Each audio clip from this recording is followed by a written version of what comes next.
Hindi club में फिर से आपका एक बार स्वागत है। आज इस वीडियो में हम लोग एनसीईआरटी बुक क्लास 7 साइंस यानी विज्ञान का लेसन नंबर 17 वन हमारी जीवन रेखा को पढ़ेंगे।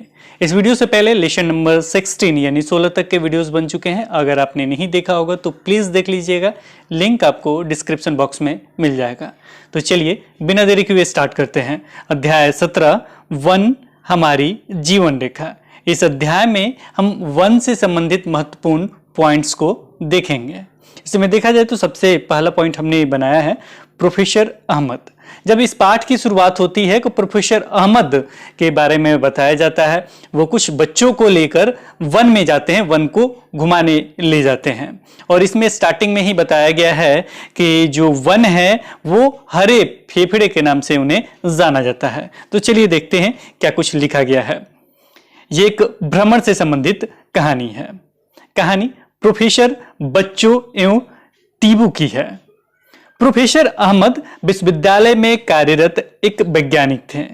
उन्होंने शहर के स्वर्ण जयंती समारोह में भागीदारी की थी। सांस्कृतिक कार्यक्रम के पश्चात वरिष्ठ नागरिकों ने शहर के बेरोजगारी की समस्या पर चर्चा की थी।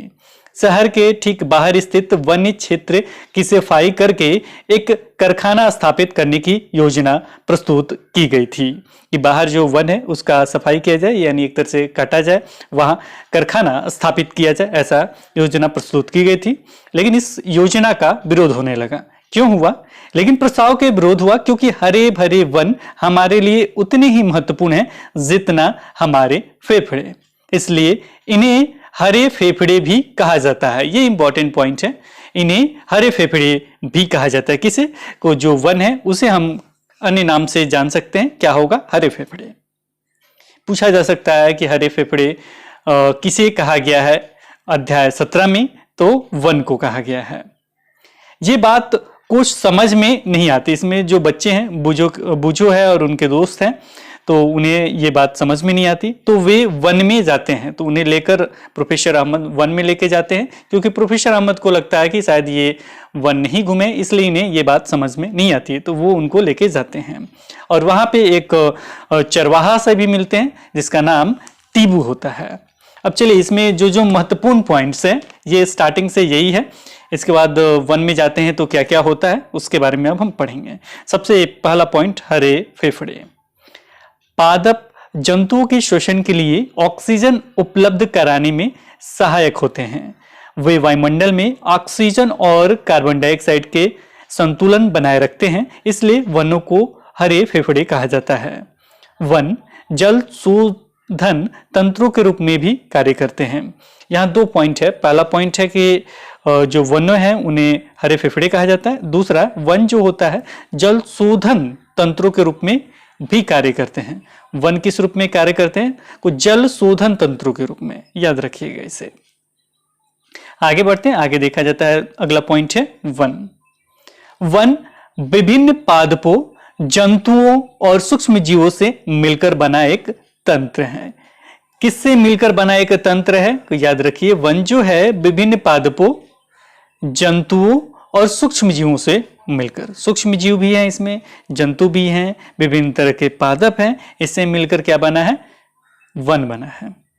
वन में अनेक प्रकार के वृक्ष, झाड़ियां, शाक और घास पाई जाती है। क्या क्या होता है? वृक्ष होता है जो बड़े बड़े होते हैं, झाड़ियां, ये साइंस अगर आप पढ़ रहे हैं तो इसके उदाहरण भी आपको आना चाहिए। वृक्ष किसे कहते हैं हम लोग, फिर झाड़ियाँ क्या है, नहीं तो वो जो भी ओल्ड लेसन है क्लास 6 में आपको पढ़ना है तो उसे आप देख लीजिएगा, वहाँ पे बताया गया कि झाड़ियाँ क्या है, जिसमें गुलाब वगैरह जो होते हैं वो।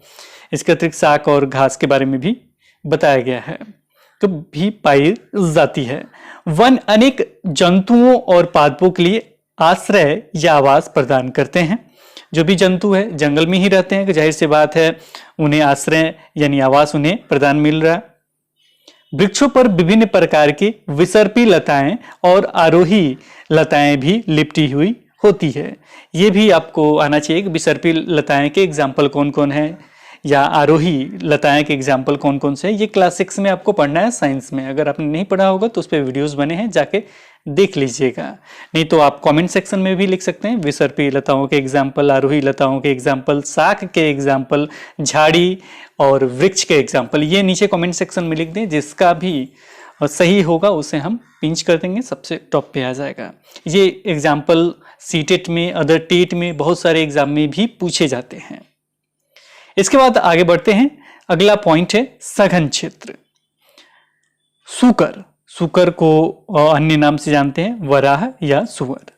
गैर, इसको जानते हैं बाइसन के नाम से।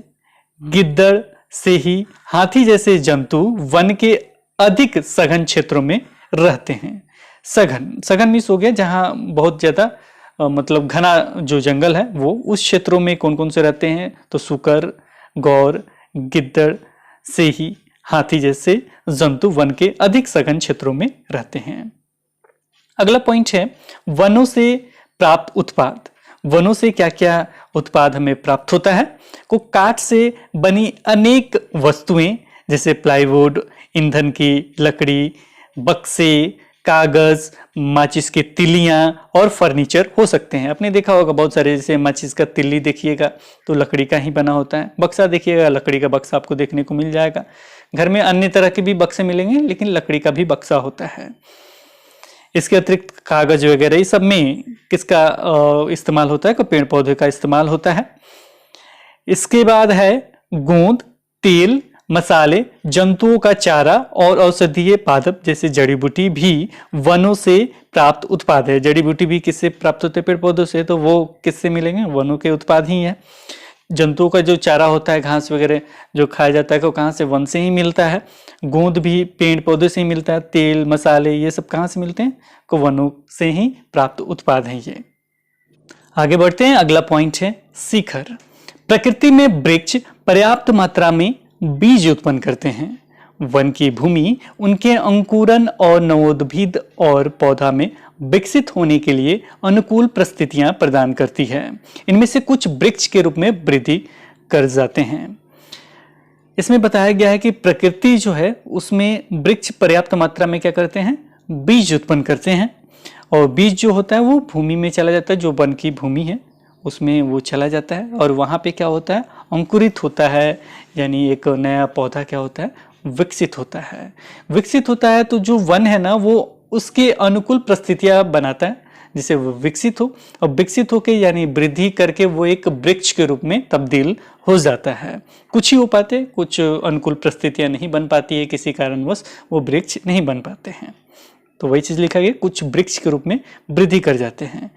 किसी वृक्ष का शाखीय भाग तने से ऊपर उठ जाता है जो शिखर कहलाता है। तने से ऊपर उठ जाता है। सबसे पहले हमें जानना चाहिए शाखा क्या होता है, इसमें शाखीय का चर्चा है। देखिए यहाँ पे जो लिखा गया ना, जैसे में अगर कोई पेड़ है तो सपोज कीजिए ये पेड़ के नीचे क्या हो गया, भूमि के नीचे ये क्या हो गया, जड़ हो गया। ये पेड़ है, ये सपोज कीजिए ये पेड़ है, नीचे क्या हो गया, ये नीचे में धरती के नीचे ये क्या हो गया, जड़ हो गया। ऊपर ये तना होता है, तना से एक ये ऐसे करके ब्रांच निकला होता है, अंग्रेजी में ब्रांच कहते हैं और हिंदी में इसे किस नाम से जानते हैं, शाखा के नाम से। तो यही जो ब्रांच जो है तने से ऊपर जाके ऊपर शिखर का निर्माण, देख लीजिए ये शिखर है इसका, ये ऊपर वाला भाग देख रहे हैं, ये शिखर है, सबसे ऊपर वाला भाग। वही चीज इसमें बताया गया है कि किसी वृक्ष का शाखीय भाग तने से ऊपर उड़ जाता है तो शिखर कहलाता है। विशाल और ऊंचे वृक्ष शीर्ष परत बनाते हैं। विशाल और ऊंचे वृक्ष जो लंबे लंबे वृक्ष होते हैं को शीर्ष परत बनाते हैं। कैसा परत बनाएंगे, शीर्ष परत बनाते हैं, जिसके नीचे झाड़ियों द्वारा बनी परत होती है। जिसके नीचे क्या होते हैं, झाड़ियों द्वारा। झाड़ी क्या होता है, छोटा सा पेड़ होता है जिसमें कांटे वगैरह होता है। झाड़ी आपने देखा भी होगा, गुलाब वगैरह वो झाड़ी का ही एग्जाम्पल है, तो झाड़ियों द्वारा बनी होती है। शाक वनस्पतियां सबसे नीचे की परत बनाती है। शाक जो होता है सबसे छोटा पौधा होता है, तो वो सबसे नीचे अपना परत बनाती है। तो ये था शिखर के बारे में हमने पढ़ा। अब अगले पॉइंट की तरफ बढ़ते हैं। अगला पॉइंट देखते हैं कि क्या लिखा गया है। अगला पॉइंट है आपका वितान के बारे में। वितान क्या होता है, शायद आपके लिए नया शब्द हो। वन में ऊंचे वृक्ष की शाखा कम ऊंचाई के वृक्ष के ऊपर छत की तरह दिखाई देती है, यह वितान या कैनेपी कहलाता है। दोनों शब्द याद रखिएगा। दोनों शब्द कौन कौन सा, वितान और कैनेपी।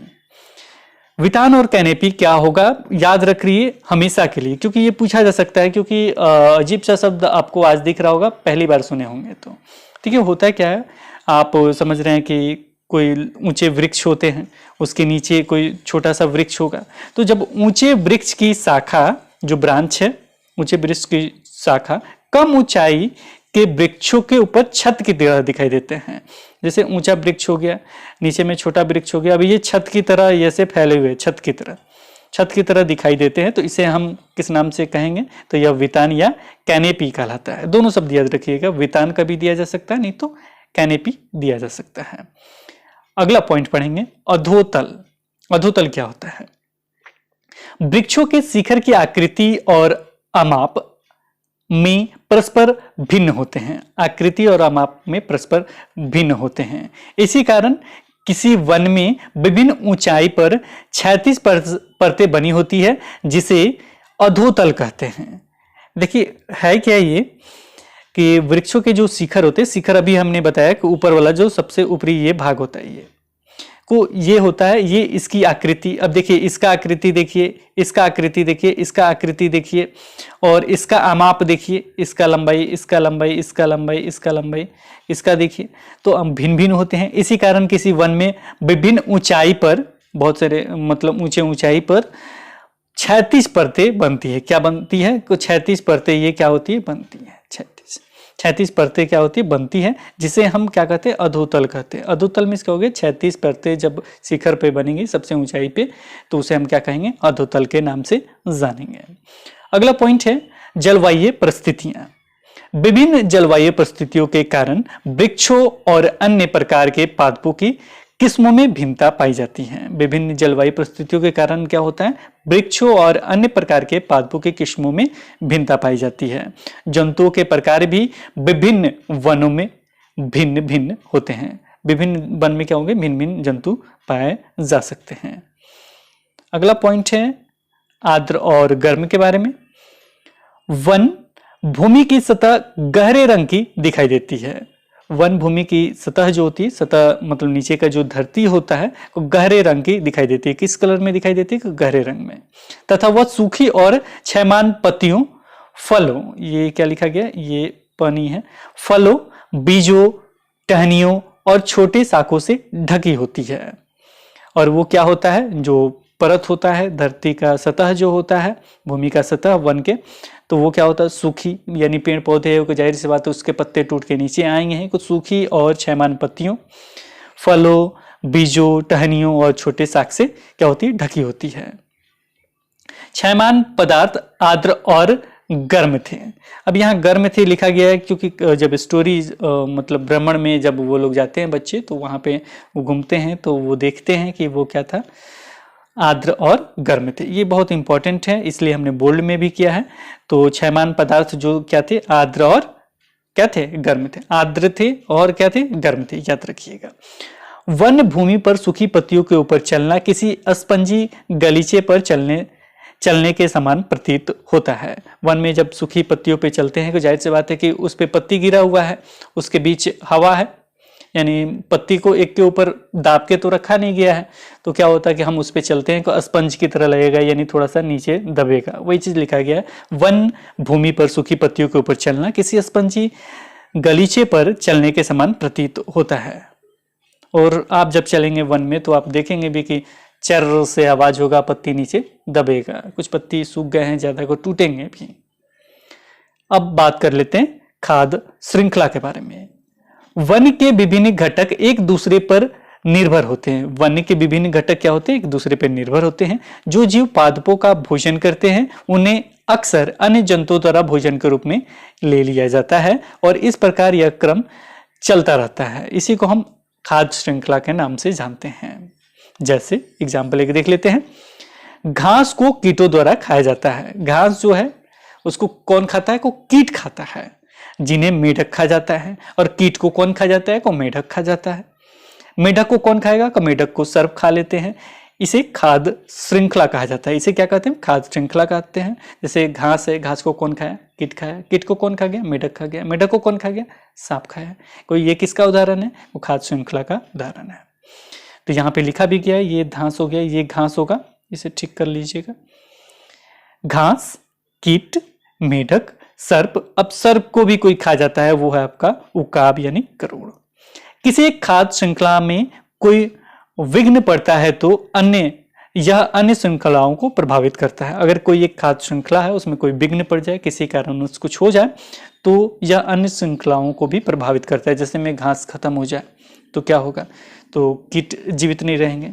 अगर कीट खा लिया, कीट है, कीट को मेढक नहीं खा पाता है, चाहे मेढक है ही नहीं, तो सर्प क्या करेगा, तो ये खाद्य श्रृंखला क्या हो जाएगा, एक दूसरे को प्रभावित करने लगते हैं। इसलिए जो भी जीव जंतु धरती पे मौजूद हैं सभी किसी न किसी तरीके से एक दूसरे से जुड़े हुए हैं।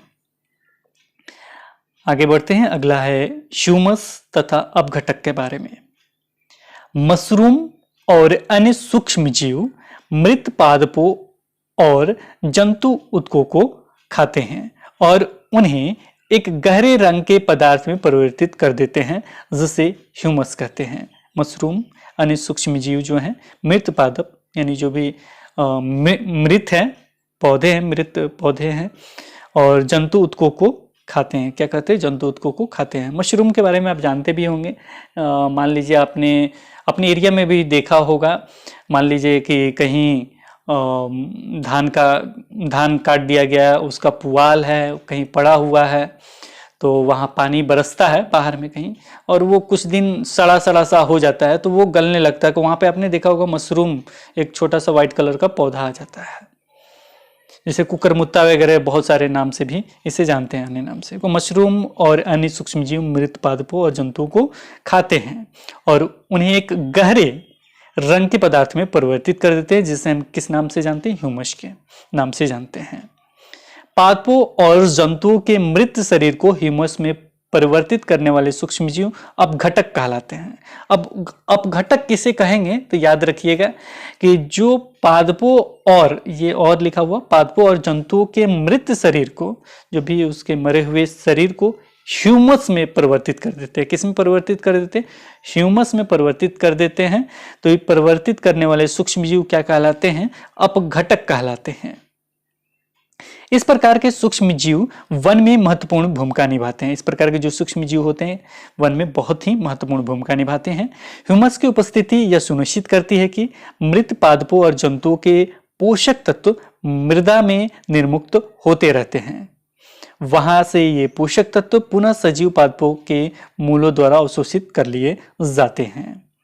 मृत जंतु गिद्धों, कौओं, गिद्धड़ों और कीटों का भोजन बन जाते हैं। जो भी मृत जंतु हैं किसके ये भोजन बन जाते हैं, तो गिद्ध के भी बन जाते हैं, कौवा का बन जाते हैं, गिद्दड़ का बन जाते हैं और कीटों के भी भोजन बन जाते हैं, जो भी मृत जीव हैं।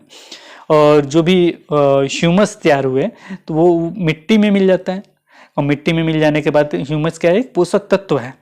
को पोषक तत्व मिट्टी में मिल जाता है, फिर कोई पौधा वौधा उगाते हैं तो पोषक तत्व क्या होता है, फिर से जो सजीव पादप है उसके मूल रोमों यानी जो भी उसके जड़ हैं उसके द्वारा अवशोषित कर लिए जाते हैं, फिर वो फल वगैरह में ये परिवर्तित होकर वो हमें दोबारा प्राप्त हो जाते हैं। आगे बढ़ते हैं, अगला है वाष्पोत्सर्जन। वृक्ष अपने मूलों से जल अवशोषित करते हैं और वाष्पोत्सर्जन द्वारा जलवाष्प निर्मुक्त करते हैं। जो भी वृक्ष हैं अपने मूलों से क्या करते हैं, जल को अवशोषित करते हैं और वाष्पोत्सर्जन द्वारा जलवाष्प निर्मुक्त करते हैं। अगला पॉइंट है आपका वन क्षेत्र के बारे में। वन केवल पादपों और जंतुओं का आवास ही नहीं है, वन क्षेत्र के अनेक मानव समुदाय भी रहते हैं। इनमें से कुछ विभिन्न जनजातियों के हो सकते हैं। वन उन्हें भोजन, आश्रय, जल और औषधियां प्राप्त करते हैं। वन उन्हें क्या क्या देता है, तो भोजन देता है, आश्रय देता है, जल देता है और क्या देता है, औषधियां प्रदान करती हैं। सघन झाड़ियों और ऊंची घास जंतुओं को भोजन और आश्रय प्रदान करती है। जो सघन झाड़ियां होती है वो ऊंची घास जंतुओं को भोजन और आश्रय यानी आवास जो होता है वो प्रदान करती है। ये उन्हें वन में रहने वाले मांसभक्षी जीवों से सुरक्षा भी प्रदान करती है। वन में मृदा, जल, वायु और सजीवों के बीच परस्पर क्रिया होती रहती है। किसके बीच परस्पर क्रिया हमेशा होती रहती है, तो वन में मृदा, जल, वायु और सजीवों के बीच परस्पर क्रिया होती रहती है। अगले पॉइंट पे पढ़ते हैं। अगला पॉइंट है आपका जंतुओं की लीद से संबंधित।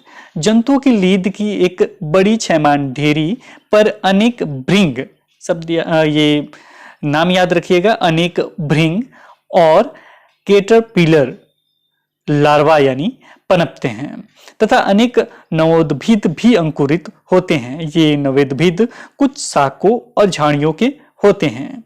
जंतु भी कुछ पादपों के बीजों को प्रकीर्ण करते हैं। इस प्रकार जंतु तथा मृदा वनों में पादपों को वृद्धि करने और उनके पुनर्जनन में सहायक होते हैं। जंतुओं का क्षयमान गोबर नवोद्भिदों को उगाने के लिए पोषक तत्व भी प्रदान करता है। तो ये तो आप जानते होंगे कि जो भी जंतुओं का क्षयमान गोबर है तो वो अगर कुछ दिन रख दिया जाए, सड़ जाए वो, उसके बाद आप अपने खेतों में छिड़क दे तो बहुत ही पोषक तत्वों के रूप में वो तब्दील हो जाता है। अगले पॉइंट की तरफ बढ़ेंगे। अगला पॉइंट है पुनर्जनन और वृद्धि से संबंधित। पादपों की अधिक किस्मों को आश्रय देकर वन शाकाहारी जंतुओं को भोजन और आवास के लिए अधिक अवसर प्रदान करते हैं। शाकाहारियों की अधिक संख्या का अर्थ है विभिन्न प्रकार के मांसभक्षियों के लिए भोजन की अधिक उपलब्धता। जंतुओं की विविध किस्में वन के पुनर्जनन और वृद्धि में सहायक होती हैं। अपघटक वन में उगने वाले पादपों के लिए पोषक तत्वों की आपूर्ति बनाए रखने में सहायक होते हैं। इस प्रकार वन एक गतिक सजीव इकाई है जो जीवन और जीवन क्षमता से भरपूर है, अर्थात वन वृद्धि करते हैं और परिवर्तित होते रहते हैं तथा उनका पुनर्जनन हो सकता है। तो ये भी बहुत महत्वपूर्ण है। जो वन है वो क्या करते हैं, वृद्धि करते हैं और परिवर्तित होते रहते हैं तथा उनका पुनर्जनन हो सकता है। अब अगले पॉइंट पे बढ़ेंगे। अगला पॉइंट है वन नष्ट होंगे तो क्या होगा। अगर वन नष्ट हो जाएंगे तो क्या होगा। यदि वन नष्ट होंगे तो वायु में कार्बन डाइऑक्साइड की मात्रा बढ़ेगी जिससे पृथ्वी का ताप बढ़ेगा। अगर वन नष्ट हो जाते हैं तो वायुमंडल में क्या होगा, कार्बन डाइऑक्साइड की मात्रा बढ़ेगी जिससे क्या होगा, पृथ्वी का ताप बढ़ेगा। ये क्यों होगा, ये साइंस में आपको बताया गया है। क्योंकि जो भी पेड़ पौधे वन में क्या है, तो पेड़ पौधे हैं, तो पेड़ पौधे क्या करते हैं, ऑक्सीजन क्या करते हैं, ऑक्सीजन वो बाहर निकालते हैं, कार्बन डाइऑक्साइड लेते हैं। किस लिए, श्वसन में नहीं, वो किस में उपयोग करते हैं, ये पॉइंट इंपॉर्टेंट है। श्वसन में कभी भी ऑक्सीजन ही लिया जाता है, कार्बन डाइऑक्साइड छोड़ा जाता है। लेकिन प्रकाश संश्लेषण भोजन बनाने में वो क्या करते हैं, पेड़ पौधे बहुत ज्यादा मात्रा में कार्बन डाइऑक्साइड लेते हैं और उतनी ही अधिक मात्रा में वो क्या करते हैं, ऑक्सीजन छोड़ते हैं। और श्वसन वो भी करते हैं तो वही काम करते हैं, यानी ऑक्सीजन लेते हैं और कार्बन डाइऑक्साइड छोड़ते हैं। लेकिन भोजन बनाने में ज्यादा खर्च होता है, इसलिए वो अधिक मात्रा में क्या करते हैं, कार्बन डाइऑक्साइड लेते हैं और ऑक्सीजन क्या करते हैं, छोड़ते हैं। वही चीज लिखा गया है कि उससे क्या होगा, पेड़ पौधे कट जाएंगे, जाहिर सी बात है कि भोजन नहीं बनेगा, पेड़ पौधों का नहीं बनेगा तो कार्बन डाइऑक्साइड जो हम लोग श्वसन क्रिया में छोड़ते हैं तो उसकी मात्रा क्या होगी, बढ़ जाएगी। इससे क्या होगा, पृथ्वी का ताप बढ़ेगा। दूसरा पॉइंट है पेड़ों और पादपों की अनुपस्थिति में जीवों को खाद और आश्रय नहीं मिलेगा। पेड़ों और जो भी पादप है उनकी उपस्थिति में जीवों को खाद और आश्रय नहीं मिलेगा। पेड़ों की अनुपस्थिति में मृदा जल को नहीं बांध पाती है जिससे बाढ़ आती है। पेड़ अगर नहीं हो, उसकी अनुपस्थिति हो जाए तो मृदा यानी जो मिट्टी है जल को नहीं बांध पाएगी जिससे क्या होगा, बाढ़ आएगा। चौथा लिखा गया है हमारे जीवन और वातावरण के लिए वन अपरोपण घातक है, यानी वन का रोपण नहीं करना बहुत ही घातक है। आगे बढ़ते हैं अगले पॉइंट की तरफ। अगला पॉइंट है वन से फायदे के बारे में। वन वर्षा जल के प्राकृतिक अवशोषक का कार्य करते हैं और उसे अवस्रावित होने देते हैं। यह वर्ष भर भौमजल स्तर को बनाए रखने में सहायक होता है। वन न सिर्फ बाढ़ों को नियंत्रित करने में सहायक होते हैं बल्कि नदियों में जल के प्रवाह को बनाए रखने में भी सहायक होते हैं, जिससे हमें जल की सतत आपूर्ति मिलती रहती है।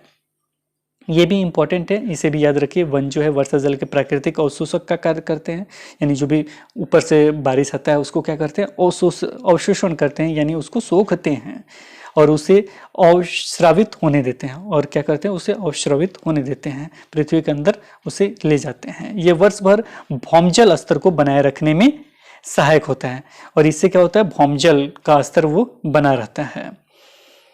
इसके बाद आगे है, वन न सिर्फ बाढ़ों को नियंत्रित करने में सहायक होता है। और ये होता कैसे है, तो वन जो होता है, पेड़ पौधे जो हैं, तो वो बाढ़ नहीं आने देता क्योंकि वो एक तो नीचे मिट्टी के नीचे लेके जाता है और पानी को वो रोकता है। इससे क्या होगा, बाढ़ों को नियंत्रित करने में सहायता होता है। बल्कि नदियों के जल के प्रवाह को बनाए रखने में भी ये क्या करता है, सहायता करता है, जिससे हमें जल की सतत आपूर्ति मिलती रहती है, हमेशा आपूर्ति मिलती रहती है। इसके विपरीत यदि वृक्ष ना हो तो वर्षा जल सीधे भूतल पर गिरकर आसपास के क्षेत्र को भर सकता है। अब सीधे क्या करेगा, नीचे मतलब जल आ जाएगा, जल आने के बाद आसपास के क्षेत्रों में वो क्या हो जाएगा, भर जाएगा। तेज वर्षा मृदा की ऊपरी उपजाऊ परत को भी क्षति पहुंचा सकती है। तेज वर्षा होगा तो मृदा की ऊपरी उपजाऊ परत को क्या होगा, वो क्षति पहुंचा देगी।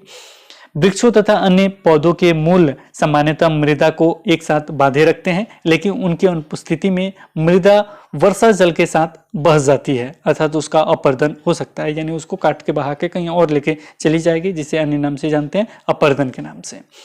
आसपास वन से घिरा होने के कारण यहाँ अच्छी वर्षा होती है, जहाँ वन रहेगा वहां पे अच्छी वर्षा होती रहती है। हवा भी ठंडी रहती है, हवा क्या चलेगी, ठंडी रहेगी। आज आप लोग देख रहे हैं बहुत जगह बाढ़ आ रहा है, किसके कारण हो सकता है, तो जाहिर सी बात है वन नहीं है। और बहुत जगह क्या होता है कि आपका गर्मी देख रहे हैं, तो ये किसके कारण हो जाएगा, समय वर्षा भी नहीं हो रहा है, कहीं बहुत ज़्यादा वर्षा हो रहा है, तो ये सब वन के कारण हो सकता है। तो वन रहने पे ठंडी हवा भी क्या रहती है, ठंडी रहती है। यहाँ ध्वनि प्रदूषण भी होता है, लेकिन वन वहां से गुजरने वाली सड़क के वाहनों के शोर को अवशोषित कर लेते हैं। सड़क का जो भी वाहन से शोर होता है उसे क्या करते हैं, वन अवशोषित कर लेते हैं। वन जलवायु, जल चक्र और वायु की गुणवत्ता को नियमित करते हैं। वन किसको किसको नियमित करते हैं, गुणवत्ता को, जलवायु, जल चक्र, वायु की गुणवत्ता को क्या करते हैं, नियमित करते हैं। वन हमें ऑक्सीजन प्रदान करते हैं, वे मृदा की सुरक्षा करते हैं और अनेक जंतुओं को आश्रय प्रदान करते हैं। वन औषधियों, पादपों, काष्ठ और अनेक उपयोगी उत्पादों के क्या हैं, स्रोत हैं। ये पिक्चर भी है आपका, संवृत्त वितान और वनस्पति की अनेक परतें वर्षा की बूंदों की चाल को कम कर देता है। वर्षा के बूंदों को क्या करता है, ये चाल को कम कर देता है, क्योंकि वहां पे गिर रहा है वर्षा, तो क्या होगा, वो डायरेक्ट धरती पे नहीं आएंगी, वो पेड़ का जो ऊपरा जो शिखर होता है, जो वितान होता है, उससे वो टकराएंगे और तब नीचे जाएंगे धीरे धीरे। और नीचे मिट्टी में दिखाया गया है, मूल तंत्र जल में भूमि अवस्रवित होने में सहायक होता है। जो मूल तंत्र है, क्षयमान सामग्री से ढकी भूमि स्पंज की भांति प्रतीत होते हैं, ये सब देख सकते हैं। वर्षा होने पर वन में नहीं भीग पाते। बहुत सारे जब हम लोग वन में जाते हैं, वहाँ बहुत तेज बारिश हो रही है, लेकिन नीचे क्या होगा, नीचे अगर हम छुप जाते हैं तो वहाँ पे हम भीग भी नहीं पाते हैं। अगला पॉइंट है 21% वन क्षेत्र। यहाँ पे देखा जाए तो लिखा गया, भारत में कुल क्षेत्रफल का लगभग 21% वन क्षेत्र है। स्वतंत्रता प्राप्ति के बाद से यह निरंतर कम होता जा रहा है, लेकिन ऐसा प्रतीत होता है कि अब हमने वन आच्छादित क्षेत्र के महत्व को समझ लिया है। हाल के वर्षों में किए गए सर्वेक्षणों से यह संकेत मिल रहे हैं कि वन आच्छादित क्षेत्र में थोड़ी वृद्धि हुई है। तो ये थे महत्वपूर्ण पॉइंट्स वन से संबंधित। एक महत्वपूर्ण चैप्टर को आज हमने कंप्लीट किया, लेकिन चलते हैं उसके कुछ प्रश्नों को देखते हैं कि कौन कौन से प्रश्न हैं, और हम चाहेंगे कि इसका उत्तर आप जरूर हमें दें। मेरे उत्तर देने से पहले कमेंट सेक्शन में आप देना चाहें तो दे सकते हैं। चलिए देखते हैं, पहला ये 7 नंबर क्वेश्चन है जो फिल इन दी ब्लैंक्स है। इसमें देखते हैं क्या पूछा गया है। कीट, तितलियां, मधुमक्खियां और पक्षी पुष्पीय पादपों की डैश डैश में सहायता करते हैं। किस में सहायता करते हैं, तो ये सहायता करते हैं जो भी कीट है, जो भी तितलियां हैं, जो भी मधुमक्खियां हैं, जो भी पक्षी हैं वो पुष्पीय पौधों की परागण में सहायता करते हैं। जिसने भी कमेंट सेक्शन में परागण उत्तर दिया है बिल्कुल सही है। अगला है वन परिशुद्ध करते हैं डैश डैश और डैश डैश को। किसको परिशुद्ध करते हैं? जी हाँ, आपने सही सोचा, वन परिशुद्ध करते हैं वायु और जल को। अगला क्वेश्चन है शाक वन में डैश डैश परत बनाते हैं। कौन सा परत बनाते हैं? तो शाक वन में सतही परत बनाते हैं। शाक छोटे छोटे होते हैं तो वो क्या होगा, सतही परत बनाते हैं, यानी सबसे नीचे वाला परत बनाते हैं जिसे हम सतही परत कहते हैं। ये हमने पढ़ा भी था। अगला है वन क्षयमान पत्तियों और जंतुओं की लीद डैश डैश को समृद्ध करते हैं। तो ये भी आप जानते हैं ह्यूमस को क्या करते हैं, वो समृद्ध करते हैं। इसके बारे में हमने पढ़ा था। निम्नलिखित में से कौन सा वन उत्पाद नहीं है? तो यहाँ पे आपके ऑप्शन है चारों में से एक सही होगा। माने कौन सा वन उत्पाद नहीं है ये आपको बताना है। तो ये है आपका कैरोसिन। कैरोसिन जो है वन उत्पाद इसमें से नहीं है, क्योंकि वो कैरोसिन जो है मिट्टी से निकाला जाता है। जो भी चीजें वो नीचे पृथ्वी में धंस जाती है किसी कारणवश, तो उसके बाद वो बहुत सारे स्केल पे वो अपना मिट्टी तेल, केरोसिन यानी मिट्टी तेल आपका बाहर निकलता है। अब इसमें बताना है निम्नलिखित में से कौन सा वक्तव्य सही नहीं है, यानी इसमें से बाकी सब सही है, एक कोई गलत है। तो ये आपको बताना है। वन मृदा को अपरदन से बचाते हैं, क्या सही है? अपरदन से यानी जो भी कटाव होता है बहा ले जाती है, वन उससे बचाते हैं। जी हाँ, बिल्कुल बचाते हैं।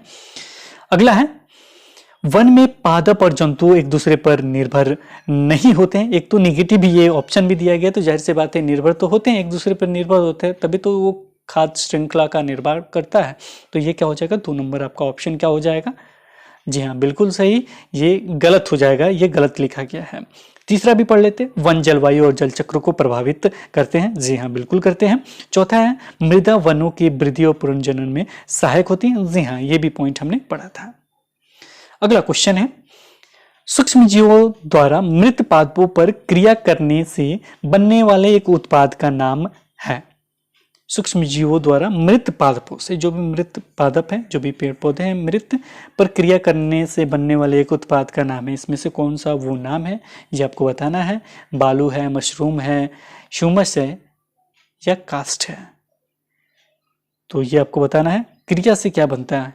मशरूम तो नहीं, नहीं, बिल्कुल नहीं, गलत जवाब है। जो भी मशरूम सोच रहे होंगे तो मशरूम क्या करता है ना, तो वो सूक्ष्म जीव के रूप में आपको लिखा हुआ आगे मिला होगा। आप दोबारा रिवाइंड करके वीडियोस देख लीजिए।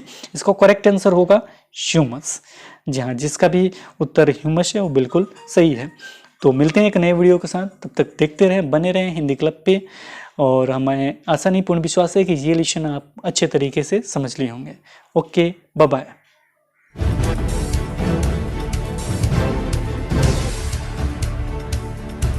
सब्सक्राइब कीजिए हिंदी क्लब को, दबाइए इस बेल आइकॉन को ताकि हमारा वीडियो आपको मिले सबसे पहले।